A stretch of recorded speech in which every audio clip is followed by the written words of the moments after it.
Sweeties, இது Tuesday morning. காலையிலே 6:30க்கு என் day start ஆகிடுச்சு. வந்தோடனே அரிசி ஊற வச்சுட்டு ப்ரஷ் பண்ணிட்டு ஃபேஸ் வாஷ் பண்ணிவிட்டு கொஞ்சம் தலையெல்லாம் கொஞ்சம் மாறிக்கிட்டேன். ஏன்னா தூக்க கலக்கத்துலேயே இருக்கனால இப்படி பண்ணால் கொஞ்சம் தூக்கம்லாம் கொஞ்சம் தெளியும்.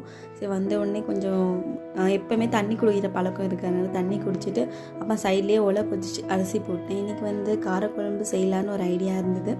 சில சைடில் காரக்குழம்புக்காக புளியெல்லாம் ஊற வச்சுட்டு இந்த புளியில் கொஞ்சம் உப்பு போட்டிங்கன்னா கொஞ்சம் டேஸ்ட்டாக இருக்கும் புளி கரைக்கும் போது.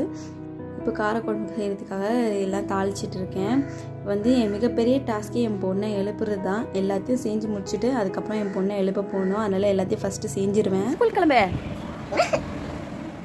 எழுப்பத்துக்குள்ளே 4-5 அங்க பரிசம் பண்ணி தான் எழுந்துப்பா. அப்புறமா அவளை எழுப்பிட்டு குளிப்பாட்டிட்டு சைடில் பாப்பாவுக்கு டிஃபன்லாம் கட்டிட்டு இந்த மாதிரி ரெடி பண்ணுறதுக்குள்ளே பாருங்களேன் எவ்வளோ தண்ணி. இவள் ஸ்கூலுக்கு கிளம்புறதுக்குள்ளே வீடு 2 ஆகிடும். ஓகே ஸ்வீட்டீஸ், வேறு ஏதாவது மினி வ்ளாகில் பார்க்கலாம். Stay tuned.